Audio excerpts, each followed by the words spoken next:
I just want to get off this minute. I guess he thought I was gonna get you in my car, but I waited and let him there.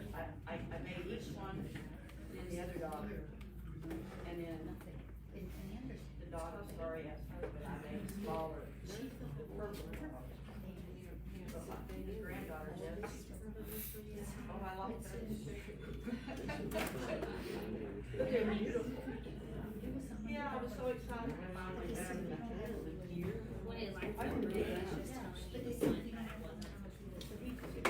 We've got her on the list for Morris Hill. Because I talked to them and I told them, I touched her like, But I'm the only one she talked to. Oh, in here. and they had talked to her so much here, Birmingham, Alabama, they both said, yeah, Well, I asked her, I said. All right. I don't think I've got you guys to sign in here for like weeks, have I? Did I get you to sign in last week? Not last week, but we did. Oh, that's right, you weren't here the week before. All I do is complain about staff not documenting things, and then I don't document things. I'm a hypocrite. But at least I recognize it, right? Not many people admit to Not many people admit that, man. I'm very like aware of what my shortcomings are. So, all right, guys. I think we're gonna get the show on the road. I'm gonna go over some basic stuff, just because I think it's appropriate to make sure that we don't skip over anything. And then I'm gonna talk a little bit about.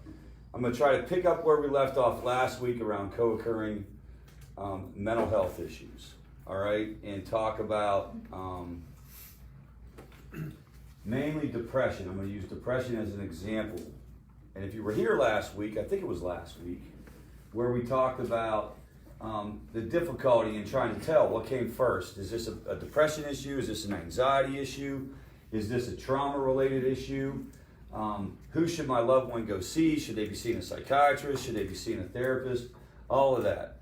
Oh, look, I can see my hair in here and everything. I'm on Facebook. Put my hood up.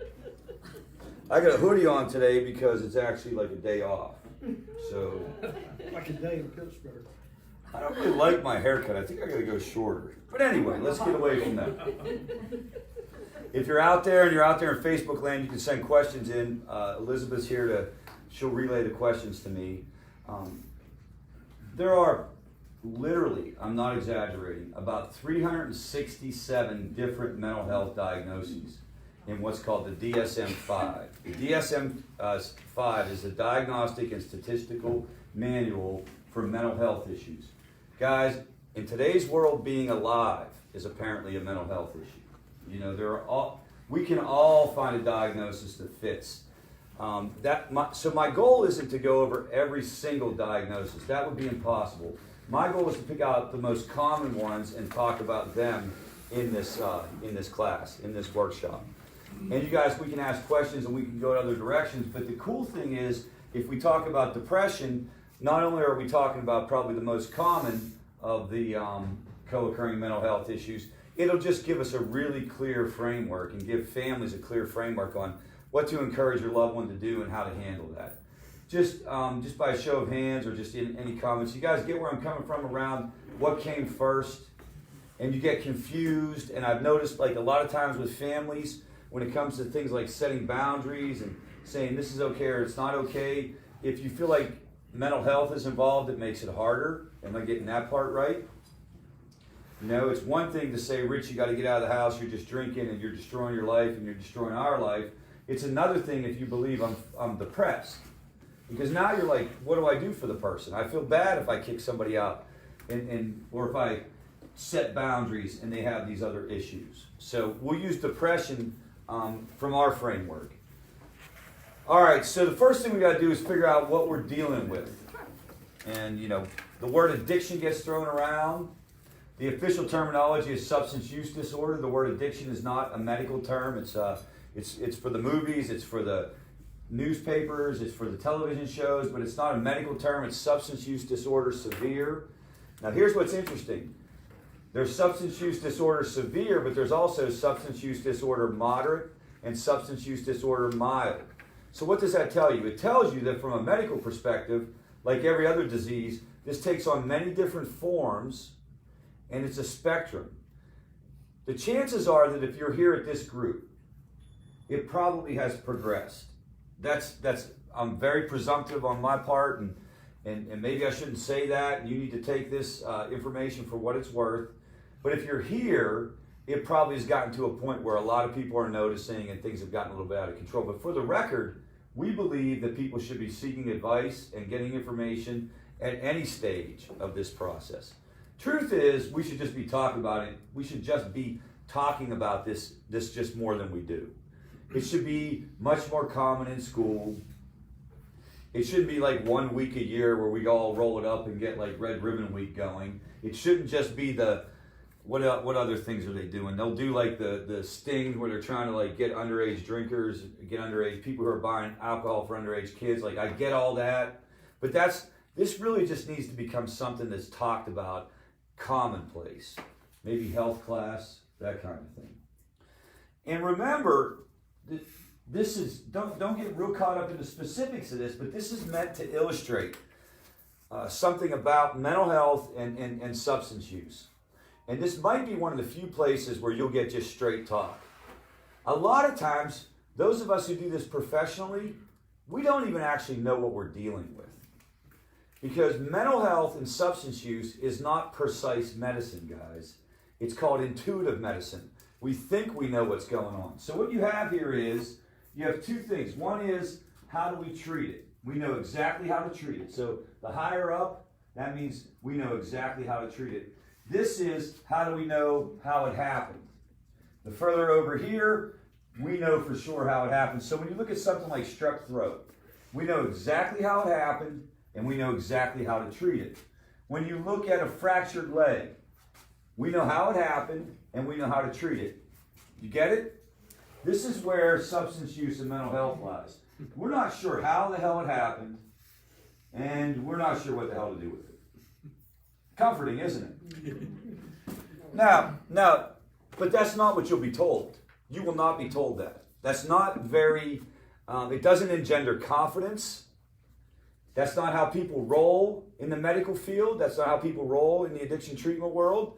Heck, that's not even how people roll in the recovery world. I'm one of the first people that will probably say this out loud. We are not 100% sure. Everything I tell you tonight, you need to put through your own template, the specifics of your situation needs to be taken into consideration. And you need to become like subject matter experts on this yourself and not rely on people to tell you what's going on with your loved one when they don't even know what's going on with your loved one. What I'm going to do is tell you what could be going on, and you're going to leave here tonight, and it's likely that you're going to be like, yeah, I think that is what's happening. Because when it's gotten to this point, it starts to become obvious, but heck, there are a lot of people, this is the chart, there are a lot of people who like to get loaded in America. We like to alter our mood and our mind in America. Drinking, how about the fact we have 4% of the world's population, we consume 90% of the world's opioids? We just like to get tuned up.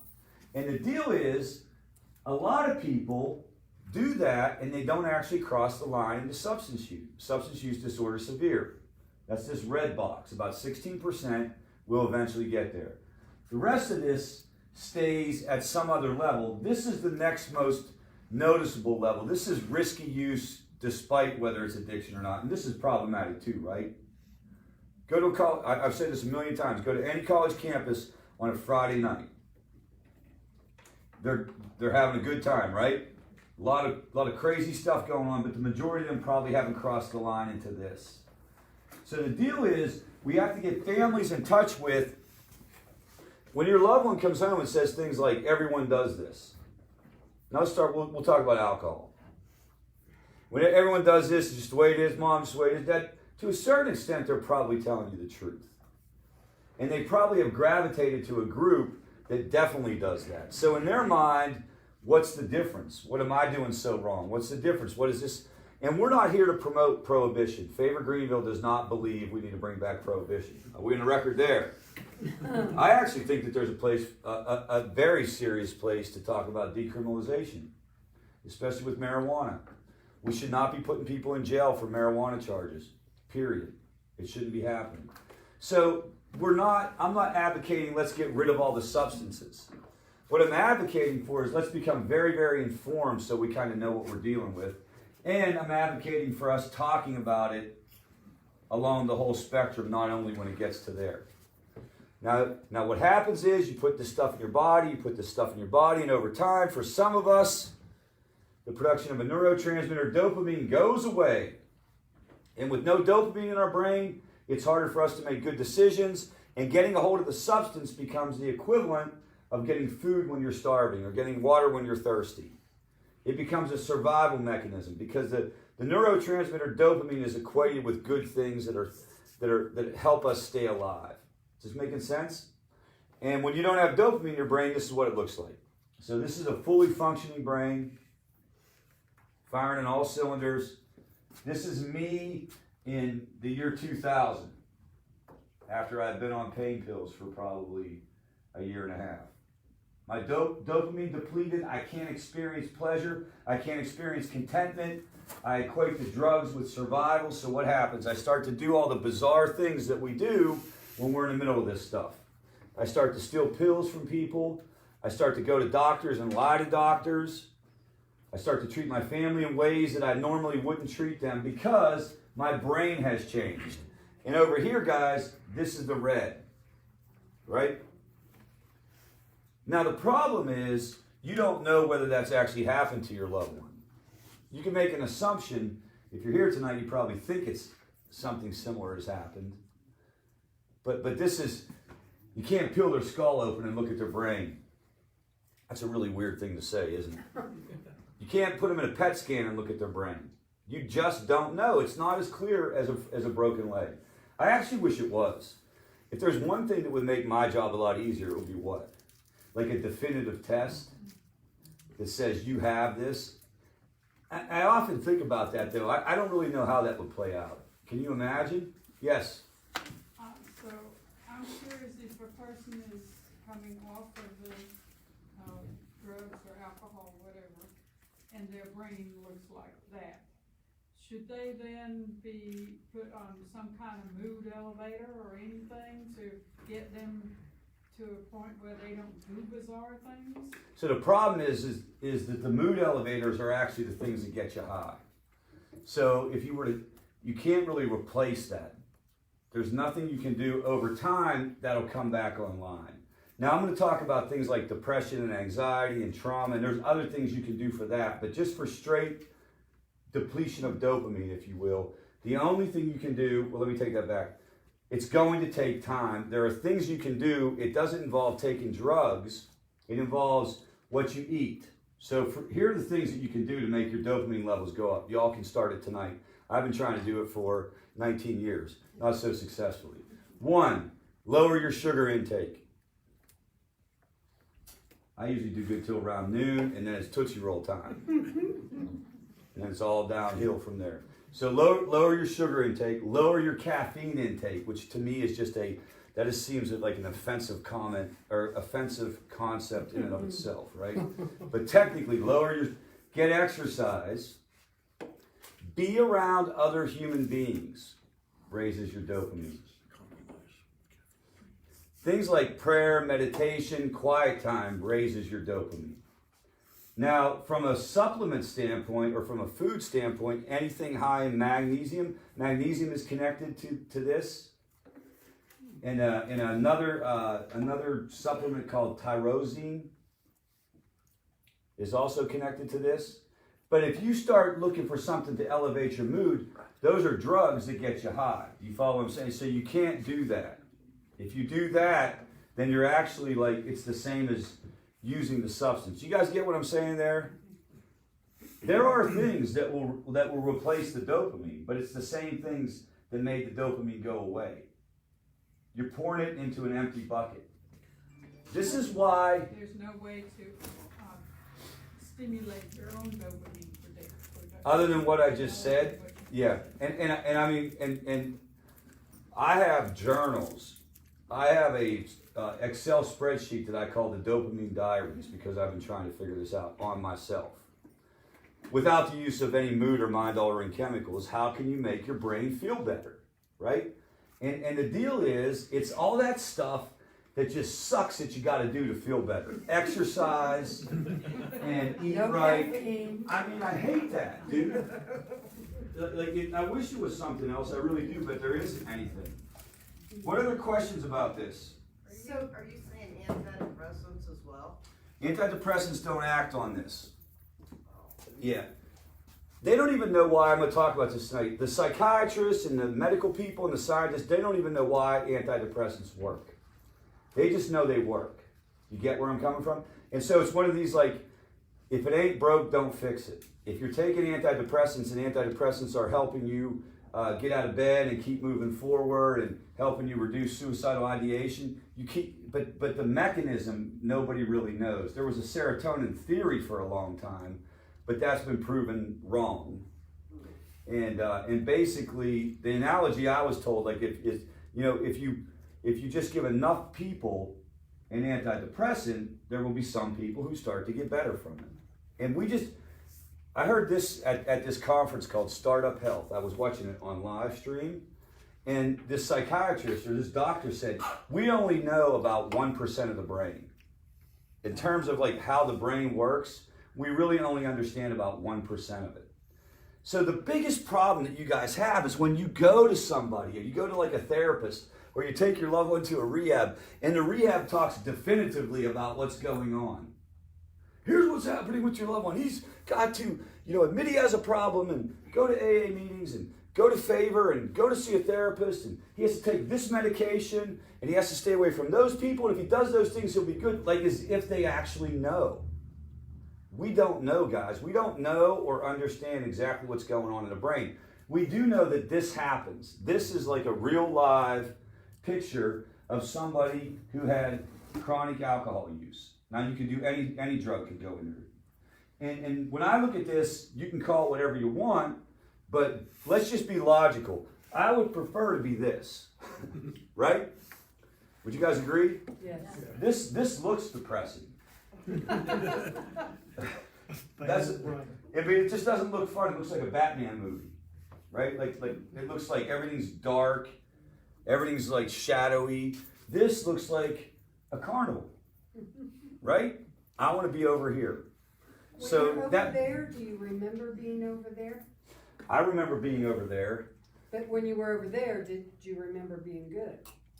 No, you don't. All you are is you're obsessed to try to get some kind of normal feeling. You go from having fun to trying to get normal. Now remember, there are certain drugs that also you might be having withdrawal symptoms.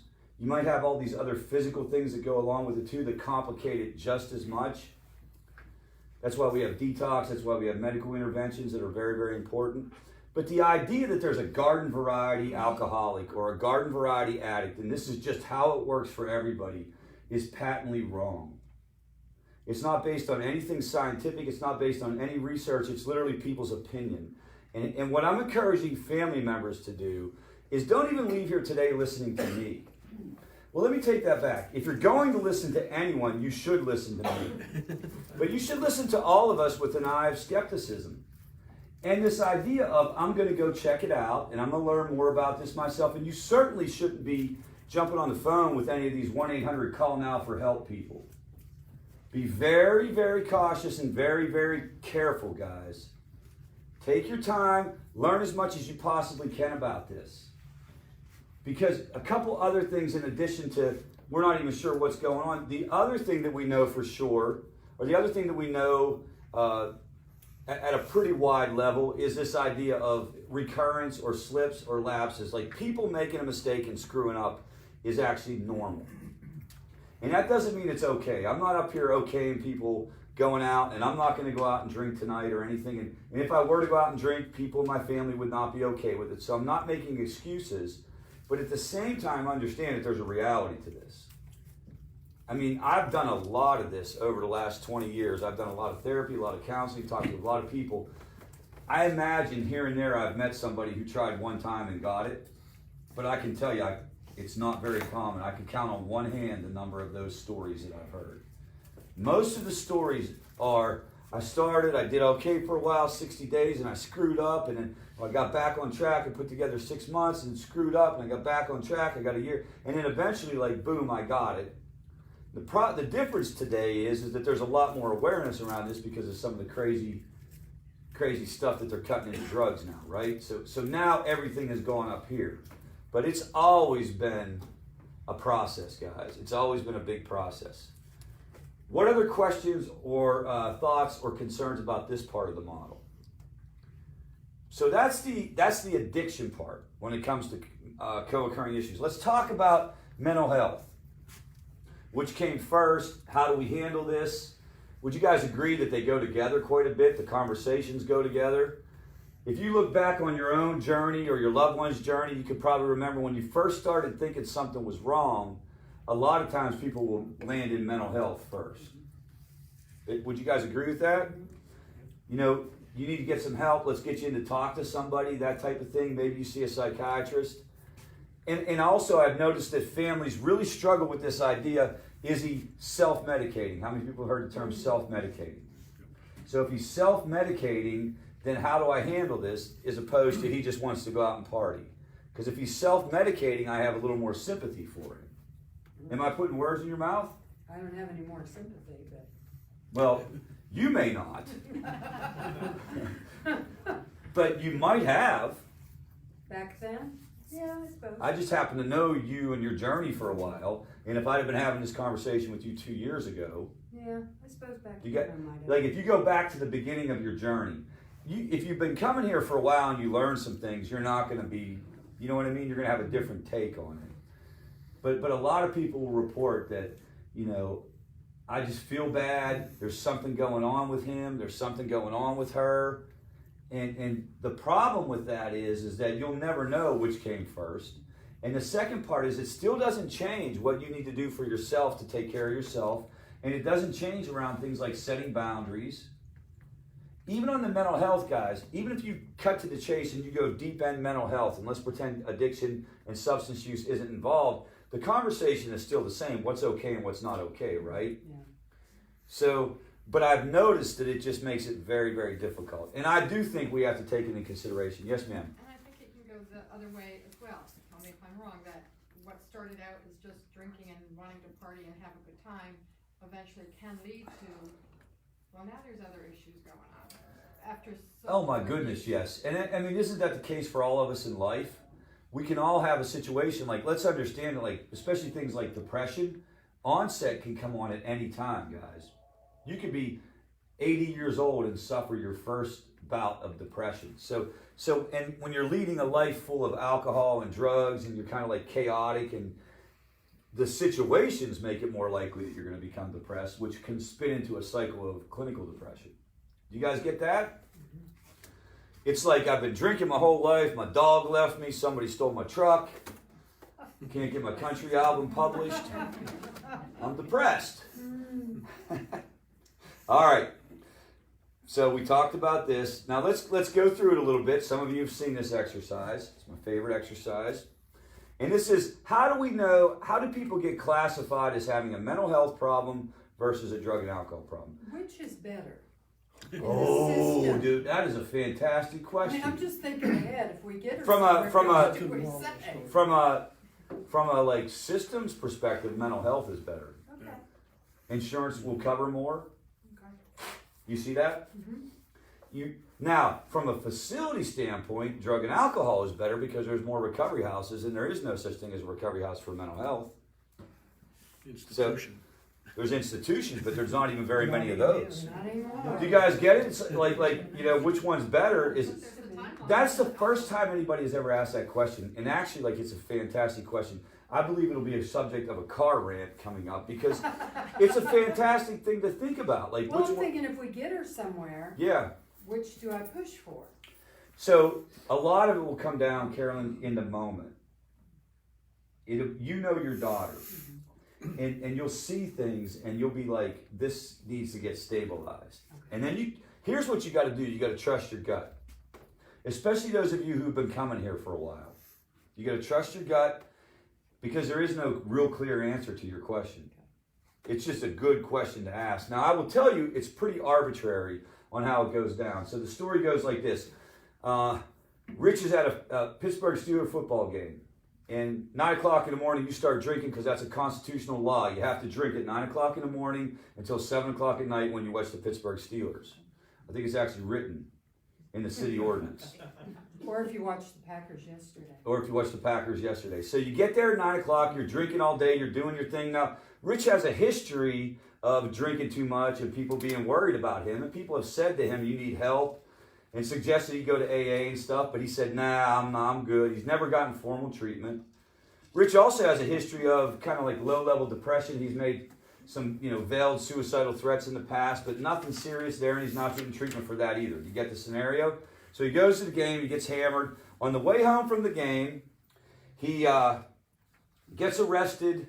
No, he makes it home. First, he makes it home, makes it the whole way home. His wife meets him at the door and says, that's it, I'm done with you, I'm out. She takes the kids, she leaves. He becomes suicidal. He calls his mom. Next thing you know, the police are there and he's taken to a psychiatric unit. What becomes the primary thing for him is mental health. That arbitrary. Same scenario. But he gets a DUI on the way home. Now he's an alcoholic first. You guys get this? It's that arbitrary. It's literally what door do you enter is how you'll be defined as the primary system of care. And the door you enter can be as random as what I just said, guys. It's not typically a conscious decision. It's the system. I got a DUI, so what am I? I must be an alcoholic. I didn't get a DUI, but I was suicidal, so what am I? I must be a mental health patient. It's not, it doesn't actually tap into common sense because that's not the way the world works. It's not one or the other. It's both. And the door that you, yes. Well, it might depend whether the Steelers won or lost. Well, one would be depression and the other would be right, celebration. Right. But just by virtue of the fact that you're associated with the Pittsburgh Steelers, who are the greatest organized athletic franchise in the history of the world. Yes. So, what does it matter? Don't they need therapy? If they're going to a Therapies Pittsburgh either way? Steelers game. So it matters because you're not going to necessarily get therapy either way. They need therapy either way, but we can't be naive and say that if they enter a drug and alcohol program that the mental health is actually going to get addressed. Do you see it? Or if they enter the mental health program, that the drug and alcohol is actually going to get addressed. In theory, what you said is 100% true. In practice, it doesn't go down like that. People, the programs and the organizations, and even Favor Greenville, for example, we're a substance use disorder program, right? So we're going to lean toward what? Unintentionally, we're going to lean towards substance use solutions.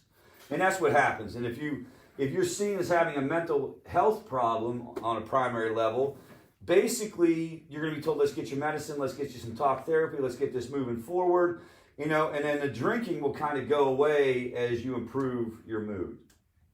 And then if it's the opposite, as you stop drinking, your mood will improve. You see, and that's not a good way of doing this because what we actually know is each one of them makes the other worse. Agreed? Mm-hmm. So what we say, in this world, we are so into, by we I mean professionals, we're so into labeling things. We want to have everything like in a box. You're depressed and you have an alcohol problem and you have trauma. As if once we get you into the right box, somehow, some way that's the solution. You can fix it. None of it's the solution, guys. The solution is what? What's the solution regardless of whether it's mental health or substance use? What is the number one thing that the person needs to do regardless of what they're dealing with? Anybody have any thoughts? Admit it. That contributes to it. Seek help. Seek help or become open to the idea that they might want to do something about it and get some good advice and some good support along the way. Now, remember, at Favor Greenville, we're wide open to where people get that support from. We don't think you have to get it from any specific program or any specific place, but you can get it through AA meetings, you can get it through Favor meetings, you can get it through therapy. Some people get it through church. You know, I'll tell you an area where that's really, really catching on, and you're seeing it a lot of different places, is people will become really, really health conscious and will associate with other people to be like a workout recovery kind of vibe. I don't care where you get it or how you get it, but you got to start, no matter whether it's depression or alcohol, you have got to start leading a different lifestyle. Agreed? And this is where it gets to your point, man, when you were saying, who cares what you call it? It's just they should be getting therapy for both. Let's take a step back and say, we don't do therapy at Favor Greenville, but regardless of what you call it, you're going to address both, and you're going to start to lead a different lifestyle. And you might need specialty care along the way, but for the most part, if you start like changing the way who you're hanging out with and what you're doing, and maybe you're no longer dealing with being on probation, maybe you're no longer dealing with a DUI, do you see how your stress level is going to come down? And your mood probably is going to go up. So for us, let's work on both, is where it goes. Questions about this idea or this model, or thoughts? Okay, now I want you to step back, because when I say mental health, this is where it breaks down for a lot of people. People will say, well, I can't find a psychiatrist for my loved one. That's because everybody equates mental health with medicine. Mental health and medicine. Medicine is part of it, but it is not the answer. Do you get it? You do not have to go get on a prescription to get better from a mental health standpoint. We will support you in doing that if that's your choice, but it's actually a threefold process, guys. Every disorder, whether it's a substance use disorder or a mental health disorder, is made up of three components, not one. We want to focus on this. In America, we want to focus on the biological. Why? Take a pill and solve it. Yep. It is so much easier, damn it, if I can just like invent a pill and market it to you, and you guys will take it, and you don't have to come into my therapy office, and you don't have to do anything else, and you can lead whatever life you want to, and you'll feel better because of my happy pill. And we've been trying that. That hasn't gone real well. Agreed? So, but it is absolutely part of it. You understand that? Like there is something that's up with the brain that can be treated through medicine. But it's not, let's pretend you have no money and you can't do that. You can still get better. For the record. It would be better if we could get you in to see somebody, but you can get better. Were you going to say something, Carol? Yeah, if they're on the happy pill, before they start using drugs, or bad drugs, so to speak, and then afterwards, do they go back on the same happy pill? No, the medicine changes quite a bit. I'll talk more about medicine as we go through. Understand the crapshoot associated with any kind of psychotropic medication. If you've ever seen your loved one, maybe come out of rehab or come out of anywhere with like a boatload of meds, what's going on is they're just trying to find some combination that works. Yeah, they tried 3. We only know 1% of what's going on with a person's brain. That means 99% of what's wrong, we have no clue. But we do know people get better because the studies have been done, and there's been clinical trials when people take medication, they get better. But I'm just saying it's 1/3 of the actual solution. And it's likely some of you are uncomfortable with that because you've been conditioned in America to think what? That like there's a pill to solve a problem. I mean, have you ever seen the commercials? Oh my God. I mean, they're unbelievable. It'll be like some mom will be all stressed out, and it'll be like she hasn't slept for 17 days, and and then all of a sudden she'll take some Lunesta or whatever it is, and literally there'll be butterflies in the room. And then at the end, some dude will come on and he'll say, "Your face may fall off if you take this. Your eyes will bleed," right? And they say it real fast. But why do we want that? Because that is so much easier than actually changing your lifestyle. It's so much easier. And believe me, I'm speaking as somebody who's a big fan or has been a big fan of pharmaceuticals. Can we all agree? I mean, I kept OxyContin in business for a while. I definitely wanted the quick solution. My whole entire life has been defined by the quick solution. But it's one piece of the puzzle, all right? The other part's psychological is what? How we think, how we interpret the world. And social or behavioral is what do we do with ourselves during the day? Are we around other people? So this is about how we look at things. This is this idea of we're social creatures and we're always going to be we're probably going to do better if we're contributing to the world and being part of the world. These three things all go together. Now, let's look at the idea of thinking. Or let's go through all three of them and I'll talk a little bit more about thinking. So, first of all, let's go to the biological component again. This is interesting. You are going to see this. This is exploding, guys. Dopamine diet. Food as medicine, even beyond psychiatric issues, is going to be the push moving forward. Big food, or whatever they want to call it, Monsanto, the Purdue Pharma of the food world, will not want us to not eat processed food and will not want us to, throw this stuff in our body, which is literally like chemicals that come out of airplanes, okay, to preserve. That's what a preservative is. And eventually, the world is going to be like, we can't eat that. And you'll see psychiatric issues plummet. There's a field of study called nutritional psychiatry. And it's gone from the fringe to mainstream. This gets talked about at the conferences. I was at Johns Hopkins, for example.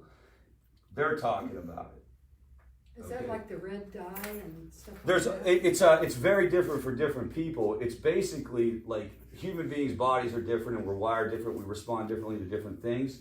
But essentially, like our country is based on bad food, horrible food, like just like carcinogenic food. And also from a mental health standpoint, there's a huge connection between what we put in our body and how we react. So it's not just about medication, it's also about food, and it's also about exercise. And I don't mean exercise like I'm going to go out and run 100 miles. I mean going for a walk around the building, or going for a walk around the block. I'm certainly not a practitioner of yoga, but if that's what you're into, have at it. Get you one of those mats, roll it out on the floor, do your little thing, get it going. Little Karate Kid action, right? You guys are a tough crowd tonight. Loosen up a little bit, man. Smile. It's okay. It's all right. We didn't want to laugh at you. Yes, I know. So that's interesting. That's the biological part. How about psychological? People, there's this whole school of thought that says depressed people, it's actually because they've taken a red pill and they actually see the world as it is.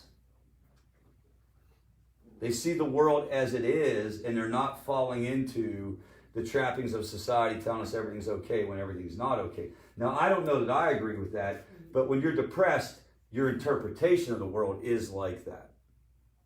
That is your interpretation. I think I have up here what's called the cognitive triad, which is I suck, the world sucks, and it always will. And people who are depressed tend to think that way, and whenever information comes in, it goes through that template. So that's the psychological part, and then the social behavioral part is let's get you up and get you moving. You want to know the single most important thing you can do for somebody who's struggling with depression is get them out of the house. Yes? May I make one comment? Absolutely. I've noticed that I've had to do the same thing that my addict. In what kind of way? Well, exercise, diet. Yeah. What I read, what I see, what I look at, what I focus on. Yeah. What I pay attention to. Meetings. It's like a whole different lifestyle for me, just like my addict. Well, and if you think about it, family members dealing with this are very, very susceptible to things like depression, right? So on one hand, you're learning about it, you know what to do if your loved one, but this is also for you. No question about it. High levels of stress, high levels of acute trauma over and over and over and over again will make you depressed. It will absolutely depress. And so what can you do in your life to turn the tide? I agree with that 100%. It's very common, guys. I don't know if you can see this. It's kind of cut off, but 264 million people around the world report that they struggle with depression. 1/3 of the people with depression report that they also struggle with alcohol use disorder. So the two go hand in hand. This is wild. 69% of the nation's alcohol and 84% of the nation's cocaine is consumed by people who report depressive disorders. The deal with alcohol is interesting. Alcohol, when you first start drinking, and maybe like 2 drinks in, 3 drinks in, whatever it is, you will feel, it will bring you up. You'll feel euphoria. You'll feel a little warmer in your body. You'll feel euphoria. The problem with alcohol, though, is it is ultimately what's called a central nervous system depressant. So this is, if your loved one is depressed and dealing with this, it's real counterproductive. Now, I'm not recommending cocaine, but at least from a logical standpoint, cocaine makes sense, right? Imagine. It's going to get you out of bed and get you to show up to work that day. Alcohol, you don't stay, unless I guess if you stayed in that comfort zone, but people who have an alcohol use disorder don't stay in the comfort zone, do they? What do? They keep moving through the comfort zone, and it becomes highly problematic. Depression has been around from the beginning of like written history. In the written world, people have written about melancholy,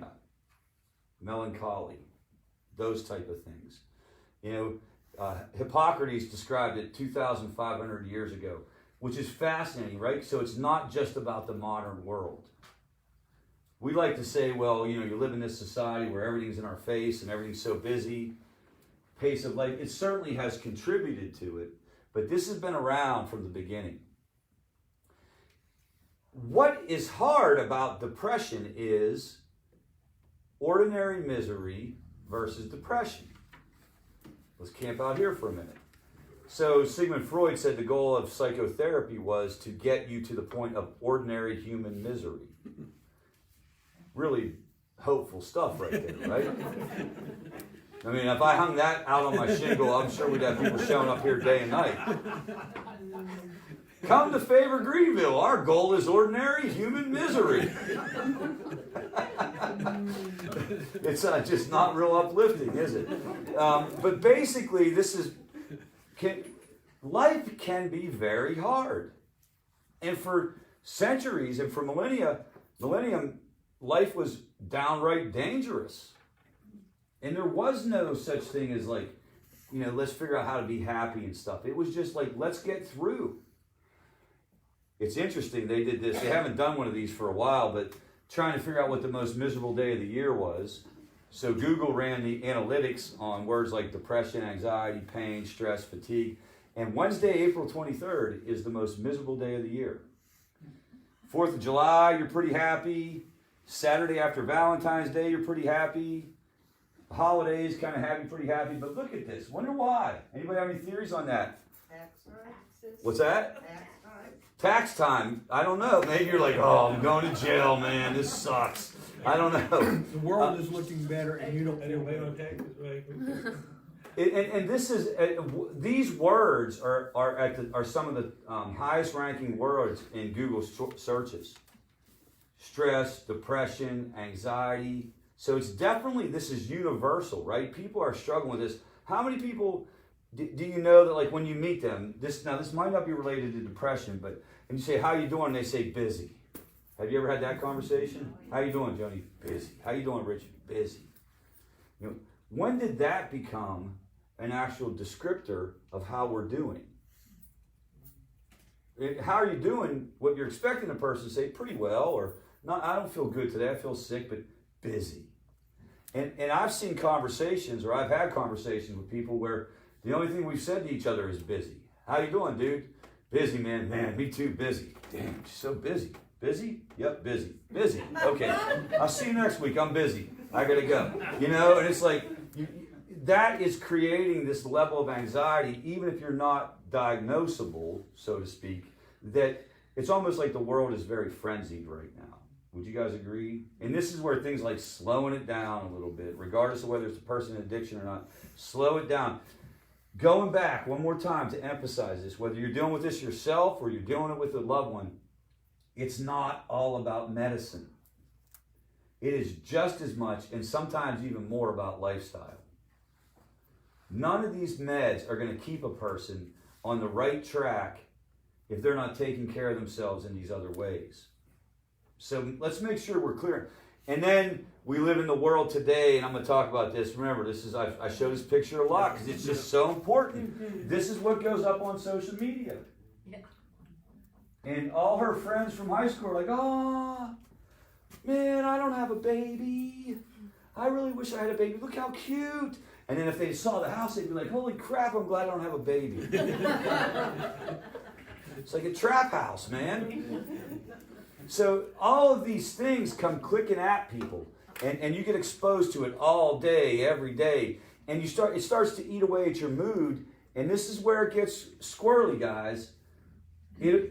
People will think they're depressed when they're actually just kind of like negotiating life. Do you get what I'm coming from? It's not, depression is not sadness. Depression is not anxiety. Depression is not worry. Depression is not one sleepless night. Depression is not, believe it or not, even like one suicidal thought. Depression is a pattern of behavior over time in a very clear and definitive way.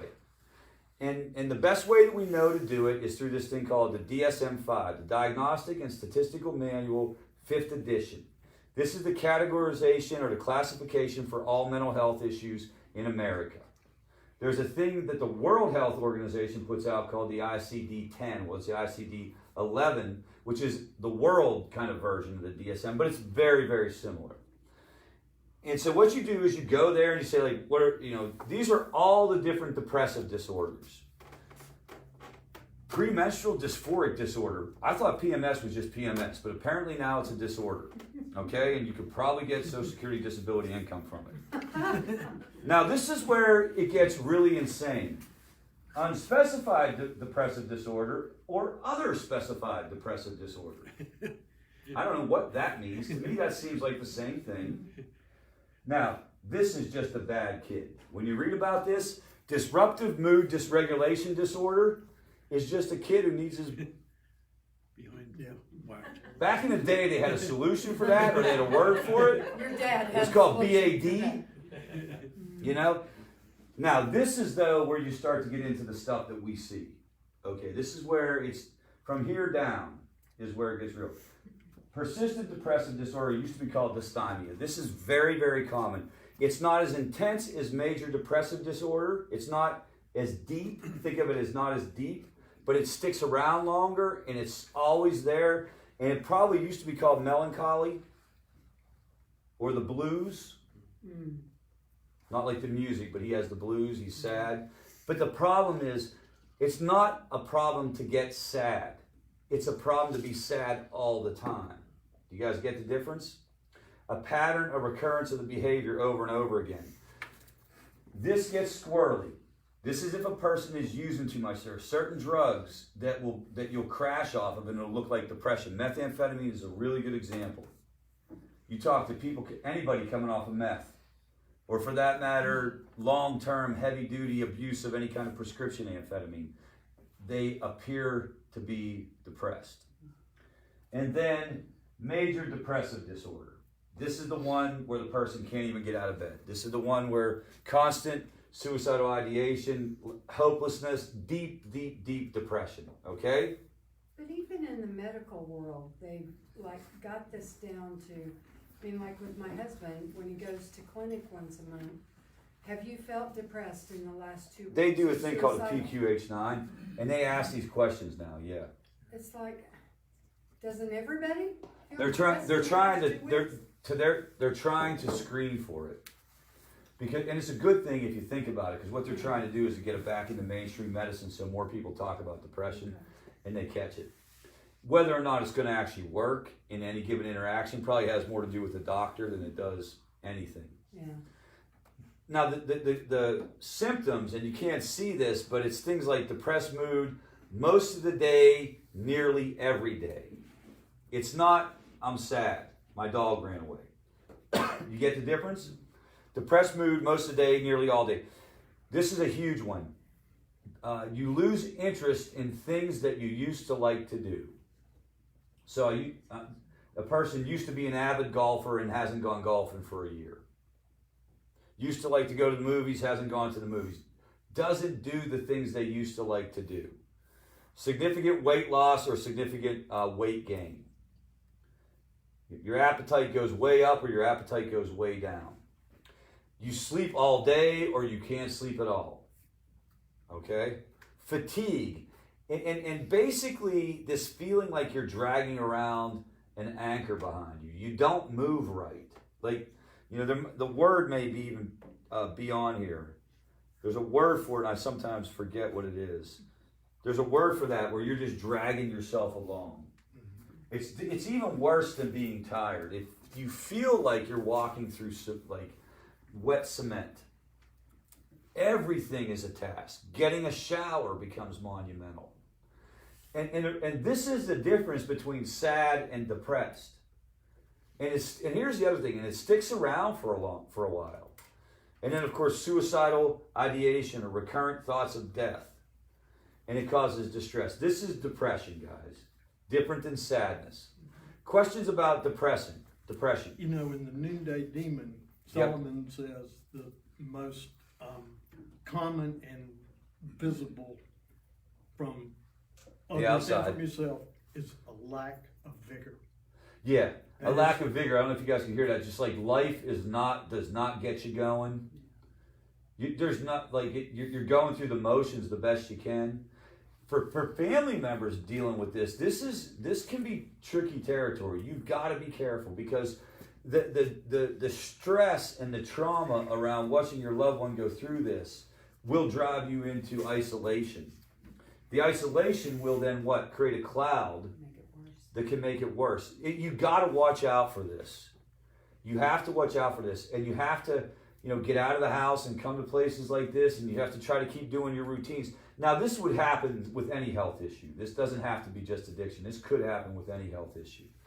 Dysthymia is, like I said, just not quite as intense, but it lasts for a really long time. Like some people say, like, I've been feeling down for 2 years, for a year. It's like Eeyore.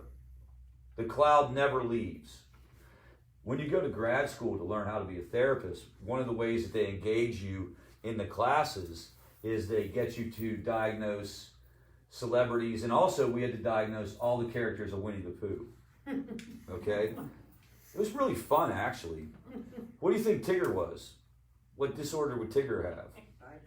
Clearly ADHD, right? Cocaine. Christopher Robin would be suffering from a psychotic disorder because he was seeing animals speak to him. So, now, do you get the dysthymia and the depression? So dysthymia for a long, long time, major depression way down here. When you combine this with a thing called mania or hypomania, that's when you get into what's called bipolar disorder.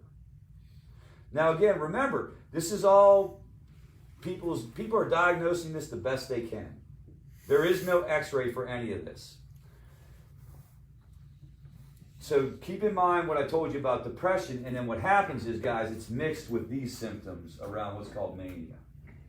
Now, mania can be induced by a lot. The problem with mania is it can be induced by a lot of different things. Drugs will definitely make you manic. Like what about inflated self-esteem and grandiosity? Cocaine does that very well. Methamphetamine does that very well. No sleep. Do you see the problem here? The problem in our world is that you get into, like, you don't know, it could be, you literally could label this 6 different things. But this is technically where some of the bipolar issues would come in. And that would have to be treated completely different. This is what it looks like when you want to think about the mood disorders. So bipolar type 1 is the most intense, just in terms of peaks. Euthymia basically means like normal, if you will.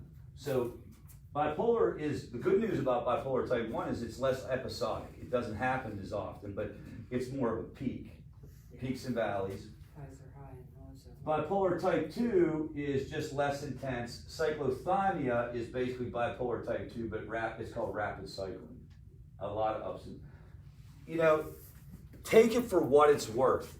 Here's the interesting thing about bipolar disorder. This is the thing that I know the most about in terms of lifestyle management. When I was at Western Psychiatric Institute and Clinic in Pittsburgh, so University of Pittsburgh Medical Center, running this program around It was called Living in Balance. And basically, people, it wasn't about medication, it was about lifestyle. What gets somebody off track in this area is if you're not sleeping at night, and if you're like partying. Like, this is where it gets really tricky. Like, if your loved one is suffering from this, and they're also going out and using occasionally at times, or methamphetamine. I mean, amphetamines in bipolar disorder is a recipe for disaster. Is that why they put them on sleeping pills? They don't really put them on sleeping pills. Now, they might throw them on sleeping pills to try to get them to sleep, yes. But the treatment for this can be anything from, like I said, lifestyle to some types of mood stabilizers, those kind of things. The good news with this is that if it's truly bipolar disorder, the medicine will work. Like, the medicine will take care of the spikes. But the more danger, believe it or not, around bipolar disorder is actually the depression. It doesn't get noticed, though. Depression, if somebody's suffering with bipolar, the depression tends to not get noticed. Anybody have a theory why? Because we thought she was normal then. Well, because this is so much more noticeable. Yeah. So when she was. And so when somebody comes home and they crash after they're on a run or something, you don't tend to look at that quite as much. I mean, one hand, they're in a room and they're there and they're okay and they haven't left, and you're sort of like, I'm glad they haven't left. So the conversation, the key thing to this is, how can you, and maybe this isn't how the world should be, guys. Maybe the world should be where, like, everybody has enough professional support that you don't have to have these conversations. But you almost have to become a mini expert at this stuff so you can be checking in with your loved ones on it, if they will allow you. Because many times they won't allow you, right? What will they say if you try to approach your loved one about any of these concerns? What kind of things are they apt to say? None of your business. Get out of my face. Leave me alone. Leave me alone. You're over the top. It's not as bad as you think. It's not as bad as you think. You know, it's just kind of like, you're not allowed to ask me that stuff. You know, if the person had cancer, I don't know. Maybe I'm wrong about this. I've never dealt with cancer. I've never supported families through cancer. But in my mind, if somebody has cancer, I think it's okay for I feel like the family's probably okay to talk to them about it. Is that true? Maybe they're defensive there too, but Maybe they don't want to talk about it. But they don't want to talk about it. It's too scary, right? But think about even diabetes. People come up to Bill all the time and ask you, I mean, what I consider sometimes bizarre questions. Yeah. The area of mental health and substance use is this weird, like, no-fly zone. Yeah. And even if you're going to go to, like, your daughter, and you literally are going with no agenda other than you just want to check in on this. Hey, so-and-so, let me just, how you been doing? Have you been taking your meds? You feel okay? Is everything going all right? Get out of my face. Leave me alone. How does that happen? What is that? Is that because of the stigma around it? Is it because of the perception that as family members you're going to try to control them or something? Like, this is an area that we got to get figured out, because if the family isn't talking to the person about it, it's likely no one's talking to the person about it. Let's get clear about this. 90% of people with these issues are not talking to professionals. Maybe they're talking to some self-help people. Do you get where so how do you check in on it with somebody who's angry? This is why for decades y'all were told to do what?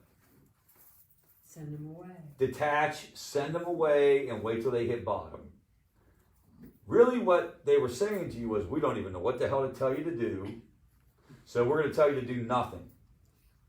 And I understand why people told you guys to do that, because there is no good answer to that. How do you check in on something if people are going to get mad at you about it? Well, and I think it goes back to what you said one other time. If they admit they're not taking their meds or they're not doing well with all that, then we're admitting there's an issue, there's a problem. So part of it is what? How you approach the person, right?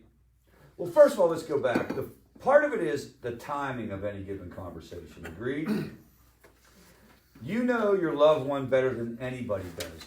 You've been around them more than anyone. You know, like, when you can approach them and when you can't. You guys get where I'm coming from? You probably get the sense of when you can pull some things in there or not. So timing is one. The way that you go about it is important. If the person feels like you're coming at it from an angle of what? Like, let's get you to rehab. If you're coming at it from an angle of, like, let's get you into the psychiatric facility. If you're coming at it from an angle of, like, I'm going to tighten you up, they're going to get real defensive. And it's hard. You have to check yourself and know where you're at in your own mind. But you'd have to come at it from this would almost just have to be a check-in. I just want to check in with you and see where you're at. What I did was just said, do you need your meds? I'm going to Walmart. Yeah, that's a good one. Yeah, that's a really good one. Yep. You want to be as close to that blue line as possible. Yes. Have that discussion. That's right. Yep. To this normal area. Yep. You may not stay. It is harder. It is likely that this part of it will be a little harder. Irritability and if a person's in a little bit of a manic phase, you can probably have a little bit of a conversation unless they're completely, full blown floored. But depression if you've ever dealt with somebody who's deeply depressed, it's very difficult, right? You can't really get a lot of interaction from them. Irritability and anger comes with the territory under the best of conditions. Now, if we go to biological factors, somebody was talking about serotonin. Who asked a question about serotonin? Did you? All right, so depression is not always the consequence of reduced levels of any neurotransmitter. It is part of it. The theory is it's likely that there is part of it. That, first of all, we don't have chemicals in our brain. You've heard the term chemical imbalance? We do not have chemicals. Our brain operates through electrical impulses between brain cells. We have neurotransmitters are technically electrical impulses. So we do have different neurotransmitters that send different signals. And serotonin is one that has been identified as being low related to depression. Here's what's interesting about that. The makers of Prozac are the ones who commissioned that study. Do you know that they suppressed about 13 studies that said it didn't work? This is the thing. Everybody wants to be the FDA. There's nothing about the FDA that engenders confidence in me. All right? But there was some efficacy of Prozac, and the guy who developed it said, we think that's because it's a serotonin issue, and this stuff doesn't allow for serotonin to be reuptake. It's not, you don't add serotonin to your brain, but here's what happens. Serotonin comes in your brain and is typically recycled. But this drug keeps it from being recycled. So over time, it builds up. That's why you have to take it for 2 weeks before you feel an effect. Do you guys get that? That's all the SSRIs. So it does work, and if it's working, you keep doing it, and it works on anxiety sometimes, and it works on OCD sometimes, and if we only know 1% of the brain, then we don't even really know why it's working, but if it's working, keep doing it, right? If standing on your head every day for an hour for your loved one works, get them a pillow so it make it more comfortable.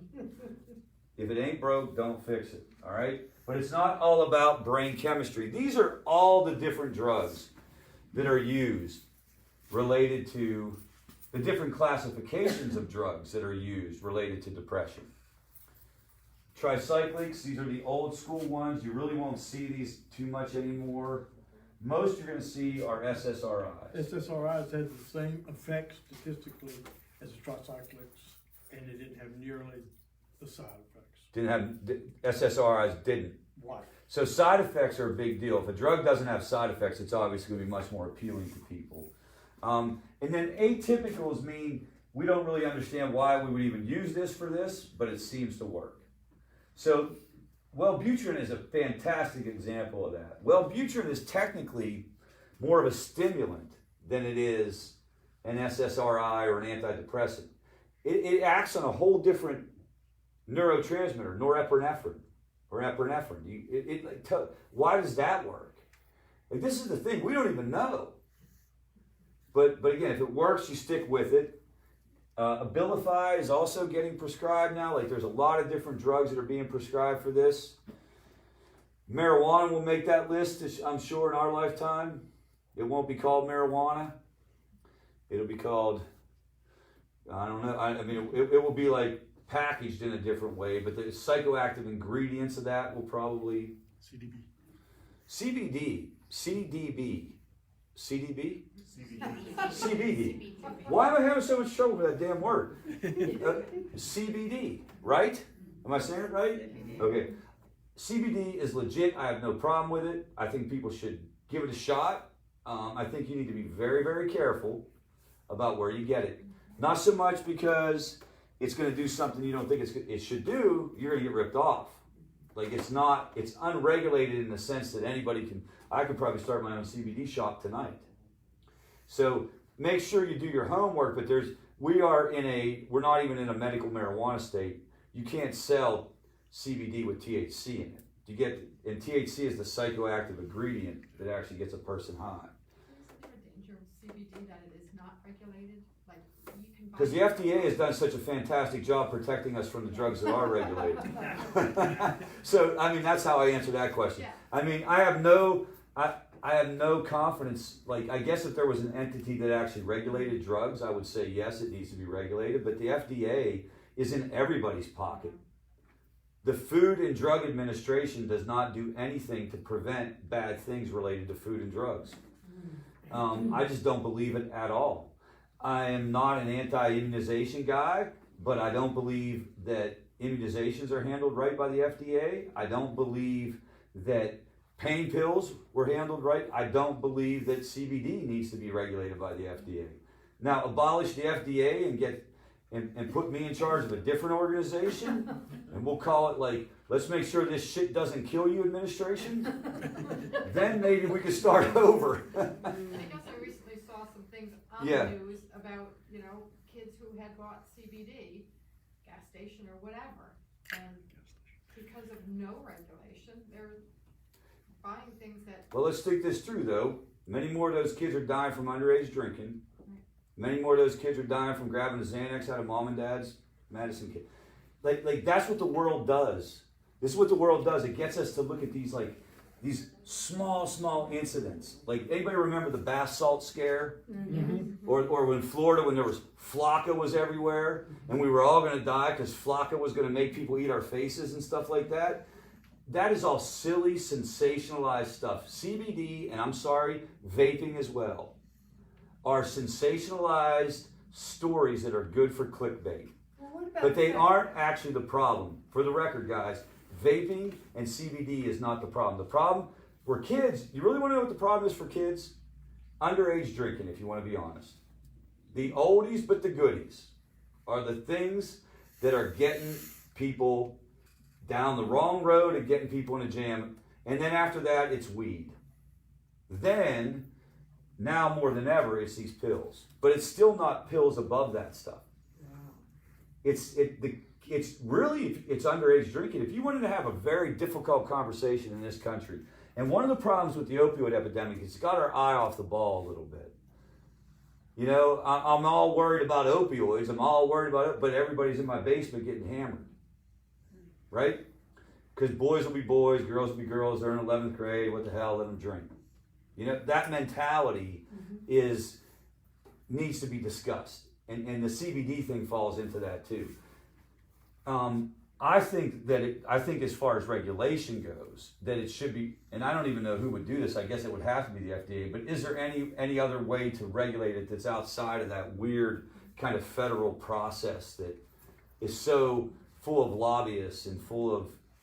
Have you ever done anything in Washington, guys? You know real quick that it ain't about like what you're saying. It's about, are you leaving anybody behind when you go home? When I flew to Washington and did what we did for Favor, we didn't have a lobbyist. You follow me? And when I left, it was like out of sight, out of mind. You got to have like a $50,000 a month lobbyist hanging around talking to all the people about how this is actually safe. How in the world did I get to talk about this Are tonight? the states that do have legalization of pot, are they doing a decent job? Well, there's a lot of different information. It depends on how you define a decent job. So Already making money, yes. they're making money, and the world hasn't fallen apart. That kind of thing. Yeah. For the record, marijuana is not safe, and you are going to have more problems when you legalize marijuana, just by virtue of numbers. Agreed? Yes. More people will do it, so you'll have more. I'm not suggesting. And in Colorado, things like psychiatric hospitalizations related to marijuana are way up. Car accidents related to marijuana are way up for obvious reasons, because more people are getting high. And the technology hasn't caught up. They don't know how to regulate that. They don't know how to arrest people for smoking weed, because if you test me, I could have smoked it yesterday. So they're working on all that. Now here's the stuff around. What's going on here? around food. And this is Harvard School of Medicine, Nutritional Psychiatry. So what you're going to see is that this stuff is going to get pushed into the mainstream. For a long time, it was Gwyneth Paltrow, my wife, and other freaky hippies who wanted to do this, all right? Now it's going to be everybody. And the good news is that happens, what will happen? Prices will start to come down. You'll see that it'll become like the type of thing that you can manage. Here's the other thing that I'm hoping for, is as this becomes more mainstream, maybe they'll make some of this food that's good for you actually taste good. You know what I mean? Why does all the good stuff taste so crappy? Kale needs some work. Kale needs work. Everything needs work, man. All that green stuff. I mean, I know for sure like the paleo diet works, but I mean, I would prefer to eat Tootsie Rolls. So I think I'll stick to my Tootsie Roll diet. Yes? Just going back to what we were talking about before, you had mentioned, you said marijuana is unsafe. It's not safe, but neither are Right. Big Macs. Right, but what do you mean by marijuana isn't safe though? It's not safe in the sense that like using it won't cause long-term damage. But Right. I don't think it should be illegal because Big Macs aren't safe.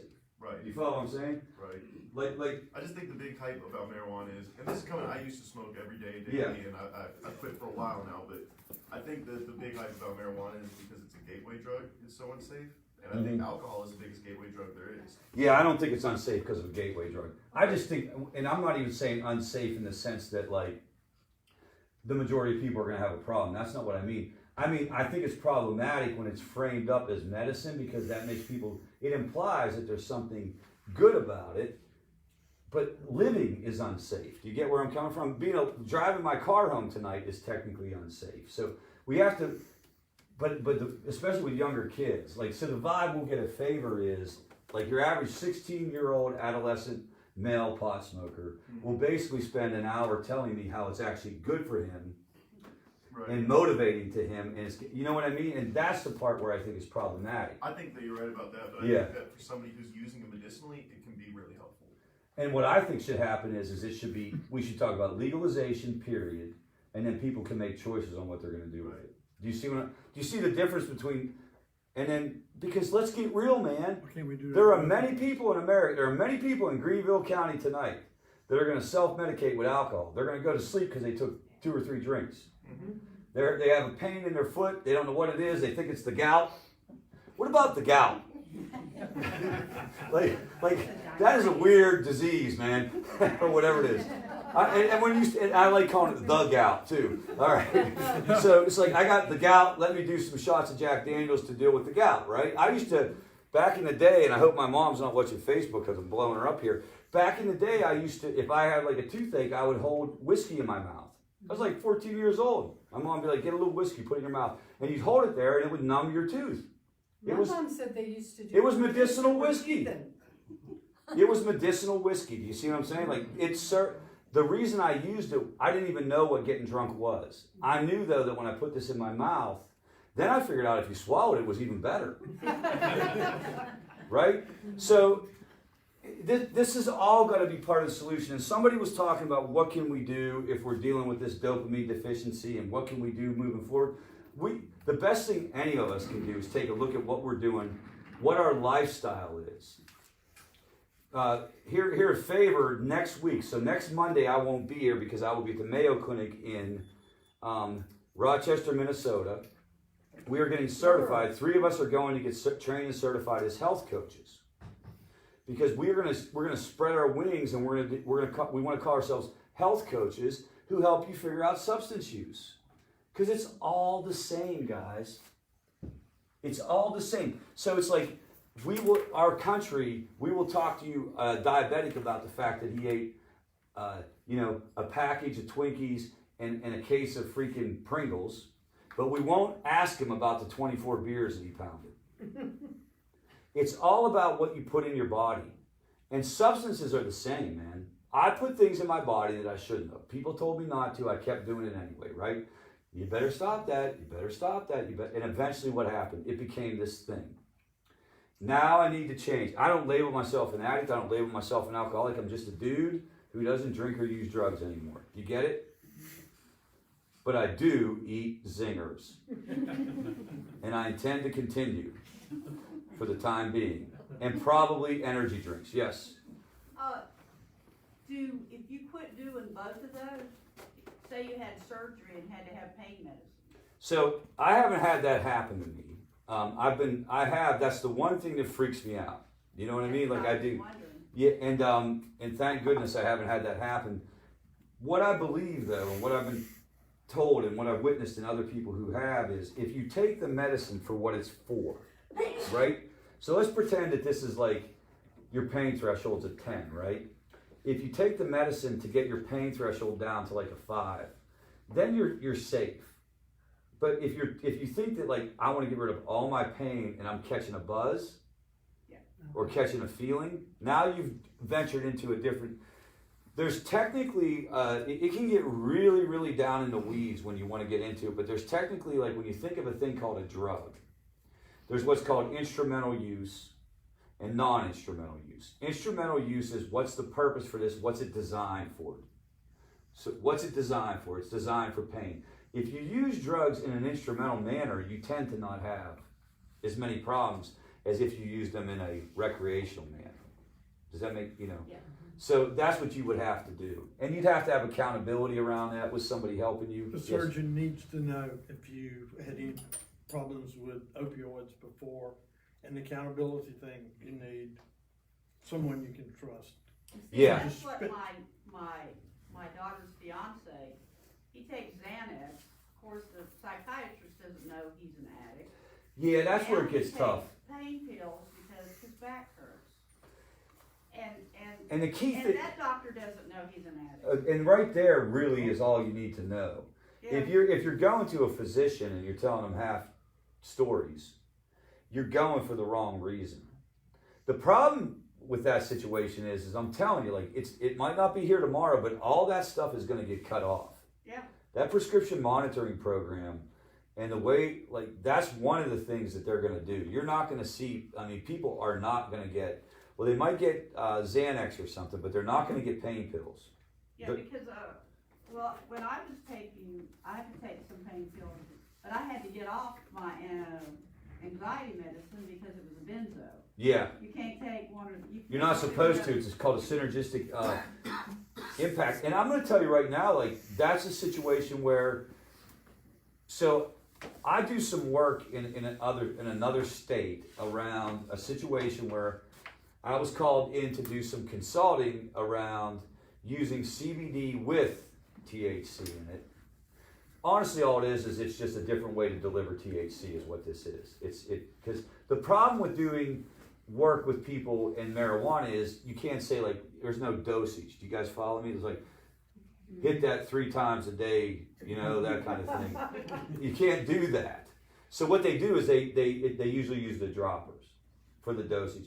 And I'm working with 3 individuals and evaluating them from I guess you would call it like a clinical addiction point of view as a therapist, because they're using THC infused CBD to help get through their opioid recovery. And I know one of the dudes. I've known him forever. And I'm telling you, he's doing better than he ever did. Do you follow me? Like, there's a place for it without question. There's a place for psychedelic treatments that are coming out of Johns Hopkins. That's going to be mainstream. I would send my loved one there in a minute.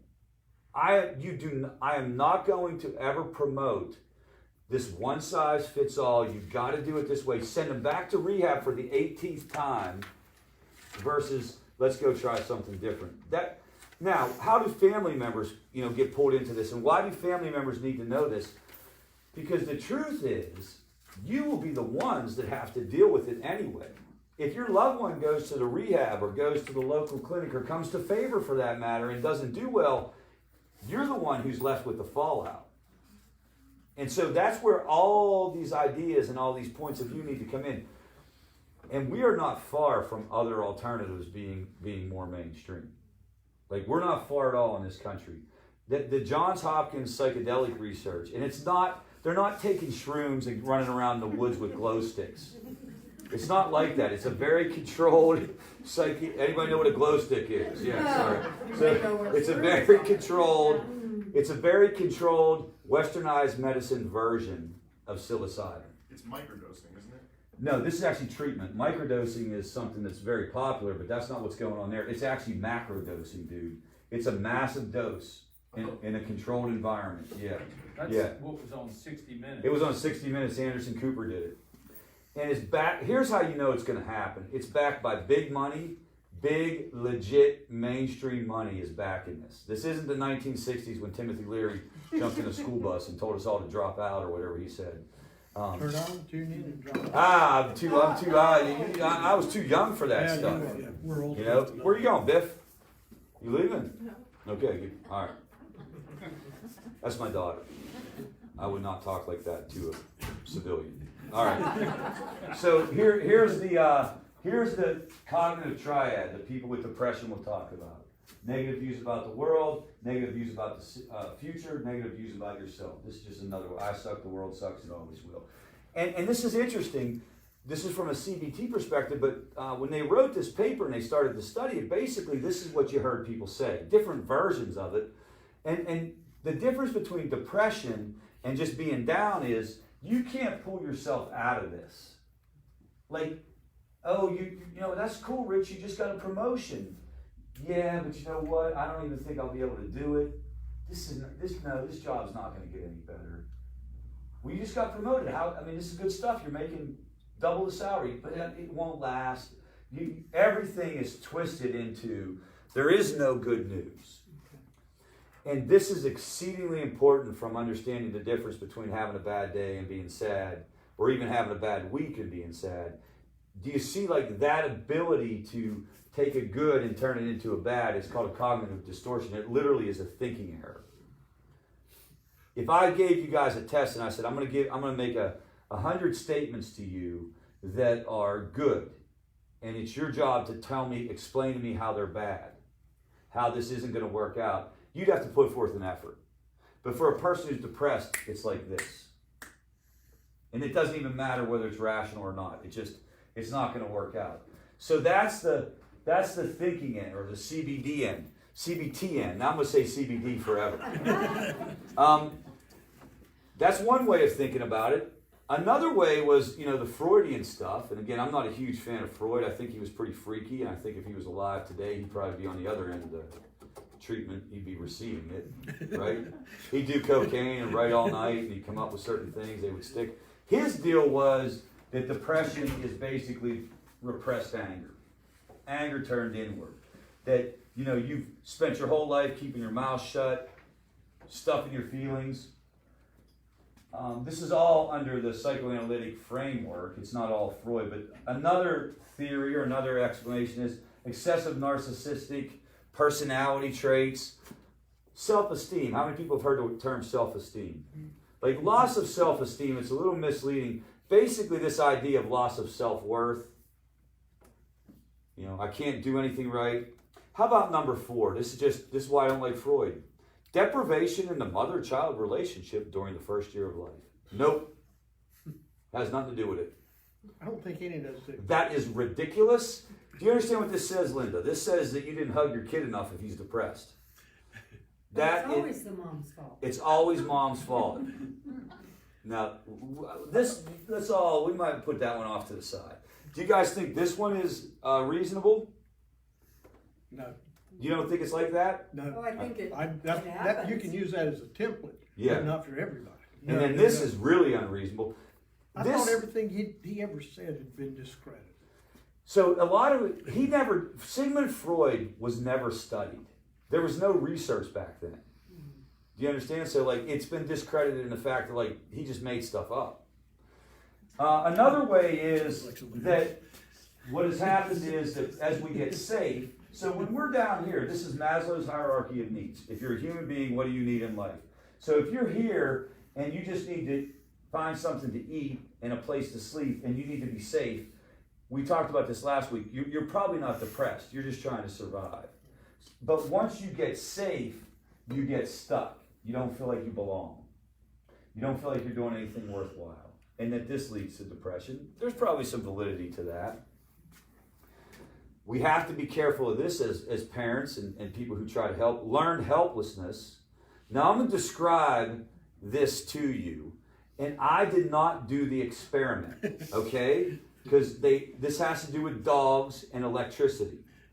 Do not blame me. I'm merely the reporter on this, okay? Because I've done this before in some of these, and people have been like, oh, man! Like, look, this was in 1960, whatever. It was different, right? 74, I apologize. Here's what's going on. So they have electric shock under here. So this is where the shock is administered. If the dog jumps over, he's safe. If this is shocked and he jumps over, he's safe, okay? So he solves the problem. None of these dogs became depressed. They figured out how to solve the problem. You can actually assess depression. My wife's cat was on Prozac at one point. What the hell is the world coming to? Like, seriously. Like, what in the... Elizabeth, do you remember when the cat was on depression meds? She doesn't want to admit. But apparently you can tell whether an animal... So, you get that part of the experiment. Well, what they did was they electrocuted both sides of this so that dogs could not escape. Both sides, they were depressed. That's what everyone says. And so you went, and what happened was when the dog couldn't solve the problem, they called it learned helplessness, they basically gave up and gave in. This is what I worry about with family members. Because the learned helplessness for you is what? You can't get your daughter better. You can't get your son better.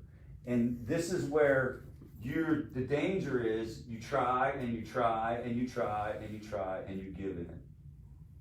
Now what they found was, though, there were certain dogs who did not become depressed no matter what.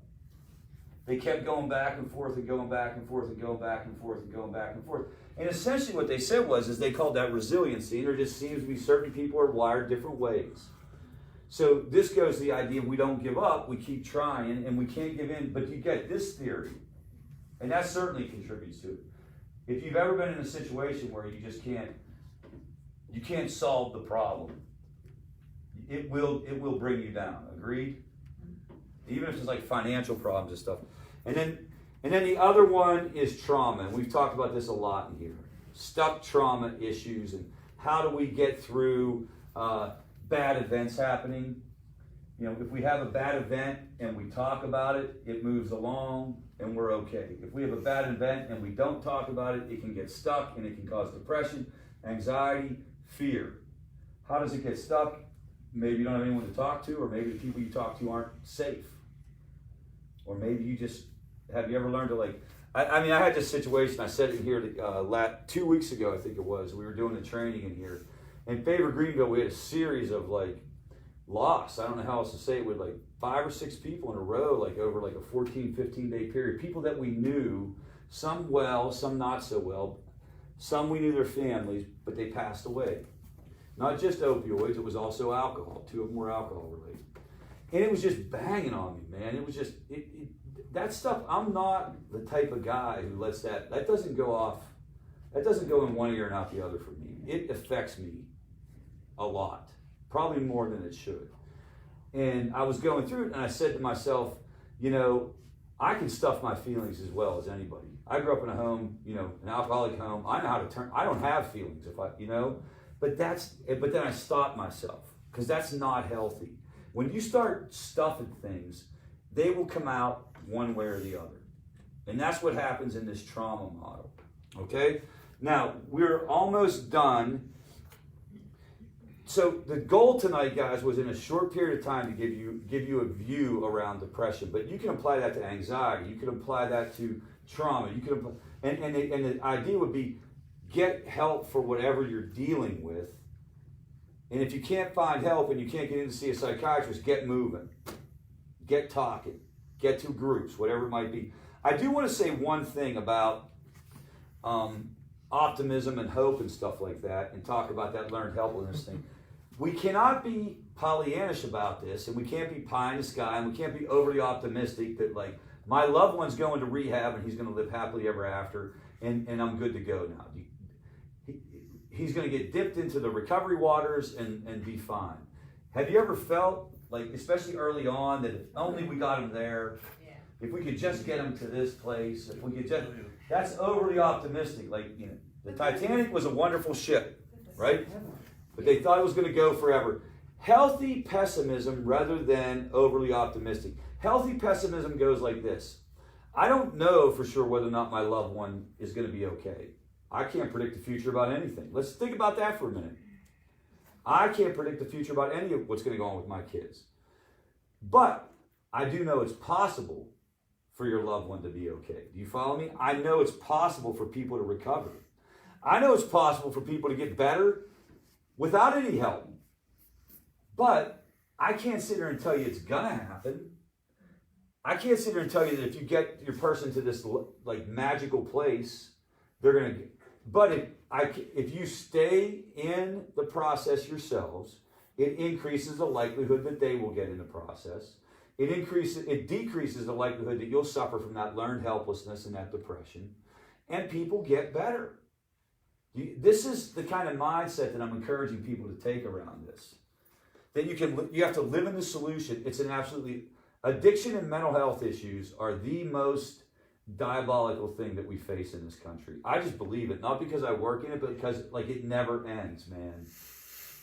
It's just this constant cycle of like concern and issues and find the next psychiatrist and find the next rehab and find the next person.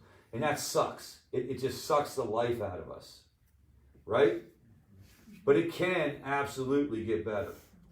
And if you ever need to see it, Carolyn, I've heard you talk about this, come to some open meetings of people that are in recovery. Especially Wednesdays. And understand, like, look at me, like, when you look at me, like, the other thing is, understand that I was a out-of-control drug addict. You get where I'm coming from? I didn't have just a little bad habit. Because I know it's so hard to believe, given how fantastic I am these days. Well, on that note, I think we should probably close this thing. Thank you for being here. Now, let's talk about the schedule real quick. Next week is a regular group. Michelle or Carol are going to have to do that group. I will be in Minnesota. The following Monday, I will be in Dallas, Texas on a day trip. I'll fly out at like 6 in the morning. I'll be back that night, but not till about 10. So 2 Mondays in a row, I will not be here. We'll have regular share, okay? Then I'll be back with a vengeance. I guess that will be, I don't even know what day that'll be. February 10th, okay? And we'll continue the workshops when I'm here. Every time I'm here, I'm going to do a workshop. When I'm not here, they're going to do the regular share. We encourage you to check out both groups, all right? All right. Then the other thing that I wanted to mention is be thinking of this because you'll hear me announce it. We're probably going to do another training for family recovery coaches. Different than regular recovery coaches. It's not as long. It's Thursday evening from 5 to 8, then Friday and Saturday. And this would be for somebody who you feel like you're in an okay place and you'd like to give back as a volunteer. Joni's a volunteer family coach. And you've been doing it for what, 5 years? And so you went through the training. It's reasonable, right? And be on the lookout for that announcement.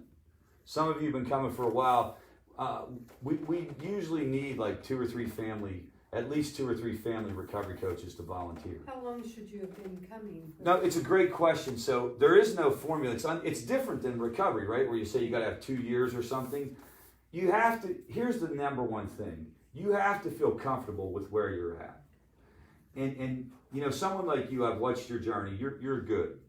You should probably check it out because here's what you want to do. You have to say to yourself, am I going to be okay no matter what goes on with my loved one? And am I going to be able to talk to this is the biggest thing. Am I going to be able to talk to somebody else about their loved one without getting caught up in what's going on with my loved one? You have to ask yourself those questions, though, Carolyn, because it's not like what am I supposed to say? Have you acted out emotionally in 2 years? Have you thrown a coffee cup at anybody? Well, not in 3 months. Okay, well, good. You're 3 months clean then. Well done. All right, let's close this thing with the serenity prayer. God, grant me the serenity to accept the things I cannot change, the courage to change the things I can, and the wisdom to know the difference. If you have any questions about the coaching, ask a coach, ask somebody else here. Ask Michelle Handler. She knows a lot about it. Carol Kane, that kind of thing. Joni knows a lot about it. Any of those. All right, guys, we're free to go. Thank you very much. Thank you.